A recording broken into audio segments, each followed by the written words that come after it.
Stuart Orr, leader of WWF's freshwater practice, is driver of the freshwater strategy of the world's largest independent conservation organisation. Stuart, you're a global authority in particular on water stewardship and have been for more than 10 years. My recollection is that 10 years ago, water stewardship was a relatively new concept. It existed and was being recognised as more than just old-fashioned conservation, but there have been leaps and bounds in awareness and buy-in to the concept. You must have seen many changes. Yeah, indeed, many over the years. I think in the early days it was a few, mainly food and beverage companies, wondering about their own water supply after a few companies had experienced real incidents in parts of the world. At that time, there wasn't much to share or talk about that was understandable to business audiences. There was a water footprint had emerged, and early studies looked at water footprinting, moved on to the idea of impact. I think quickly we moved into the realm of water risk, and we, with a lot of other partners, did a lot of work thinking about water risk. Then there became map visualization and different kinds of risk tools that allowed companies to locate their supply chains and their assets on maps. That was quite a game changer, I think. And then, of course, it's evolved quite sophisticatedly into things like public policy principles, into guidelines, into the Alliance for Water Stewardship Standard, into collective action and partnerships. So it's been a long road. It's been an interesting one, and I think it continues to evolve quite rapidly, particularly as the financial world comes into the whole discussion of water. And the financial world are looking more and more at water stewardship and water risk, and the real economic, non-touchy-feely reasons to take water stewardship seriously. But am I being cynical to suggest that for some companies it's really just another part of a CSR program and an exercise in looking good? I think healthy skepticism is good. I think that many companies are still dabbling in the whole water topic, and many of them do sort of play from an overly CSR perspective. I think it's always important to understand why companies are engaging in water. Some have had extreme material issues. They've been flooded out, they've been shut down, they've been forced to close because of regulations, they've had communities protesting at their doorstep. So I think some companies have felt the material end of water, while others, perhaps more in the sort of retail space or the product space, are somewhat immunized by the length of the supply chains to some of these issues. But I think that the financial interest in this is purely economic. It's purely one of financial loss. And I think that is another one of the really big shifts and changes that we've seen, not just in stewardship, but across the board in water resource management, is the realization from the financial world that the failure to better govern and manage water, to invest in water, to supply water, to understand the trade-offs, is beginning to have significant impacts to the financial markets and the economy. So not just through the balance sheets of companies, but through the drowning of cities and the natural disaster implications of poor water planning. So that's why I think, and I think many share my sentiments, that the emergence of the financial world into water is quite a game changer. And you mentioned early movers among corporates as being the food and beverage sector and the textile industry. Is it fair to say that there are other market sectors who are still playing catch up to the concept of water stewardship? Yeah, I think that's right. I think the food and bev guys were the early movers. They continue to be quite active. I think it's a mixed bag how they've responded to water. To your earlier point, some have sort of stayed in the more CSR marketing space, while others have done a heck of a lot of work looking at the supply chain and the overall risk. But of course, then we've seen textile and apparel sectors, mining sectors, we've seen retail, we've seen tourism, oil and gas, so many different sectors approaching water from different angles, which has really enriched the conversation, really enriched the ideas of risk and exposure and experience. So it's very it's one thing that is certain from this whole discussion. It's very, very hard to generalize. I mean, the way in which water plays out as a local resource it really does affect different companies in different sectors in different countries in many different ways. But I think that we are starting to be able to codify, whether it's the AWS standard or certain criteria for financial markets, a consistent set of questions and criteria that are applicable to just about everybody. So, as complex as it is, I think we're hoping to put some barriers to it. Well, you mention questions and criteria, and part of the water stewardship jigsaw. I know that WWF a number of years ago pioneered specifically a corporate water risk assessment tool, an online tool which is really cool to use, and I'm familiar with it. And spoke with one of your team last week at World Water Week in Stockholm, who is heading up the effort to develop the water risk filter for WWF. But perhaps you could take a moment to tell us about your thinking behind this program and explain it to our listeners.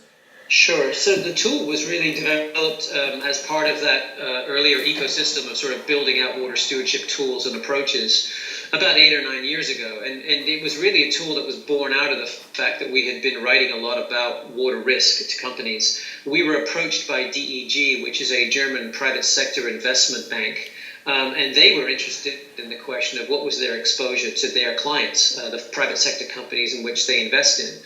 And through their dedicated and long-term support, we have developed a tool, and it's allowed companies, thousands of companies in many different geographies, to assess their water risk. We've learned a lot over the years about the subject more. We've learned a lot of experience from companies, and so in Stockholm this year, there really was a relaunch for a new version of the water risk filter, which has had a tremendous amount of updated mapping functionality, response functionality, but also built-in valuation framework. So I'm really proud of where the tool is now. We have nearly 300,000 assessed sites on the tool.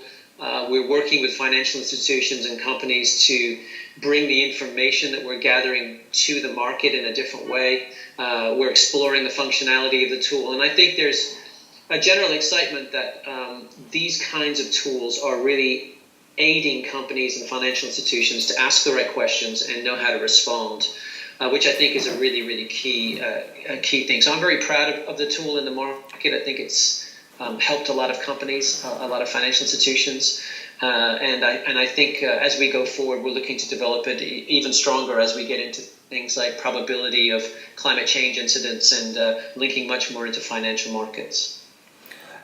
Also last week at World Water Week, WWF, your team, produced a new update of the water stewardship brief paper, which kind of describe it as being WWF's vision of water stewardship for the benefit of governments and companies and investors.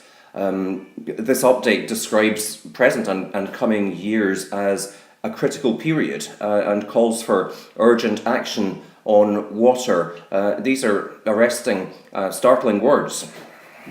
Yeah, well, I think the brief is an update of a previous brief we did where we felt it was incumbent upon ourselves to put out there in clear terms why WWF was working in this sector, why we were engaging the private sector on water issues related to biodiversity.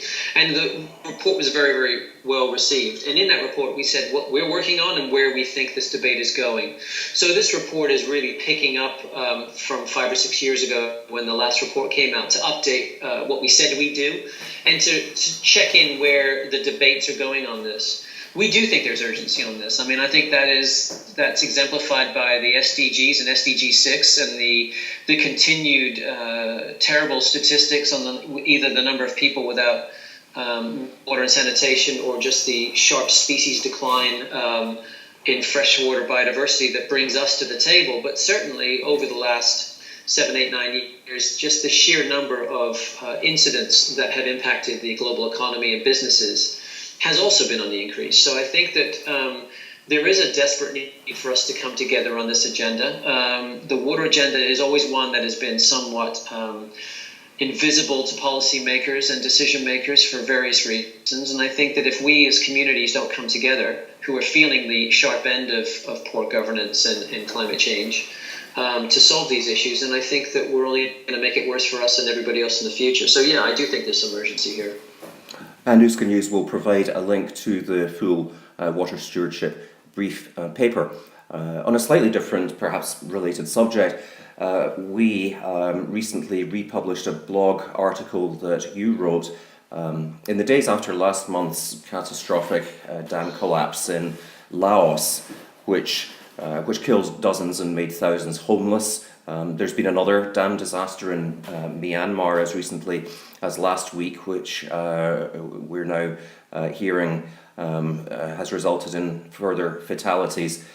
In your article, you described an unprecedented wave of new dams globally that could spell disaster far beyond what had happened in Laos.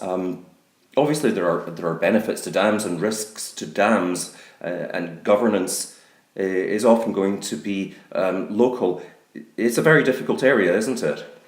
No, it's a tricky one, and it's one where people like to paint it in very black and white shades, and it's simply not, as you state, it's not black and white at all.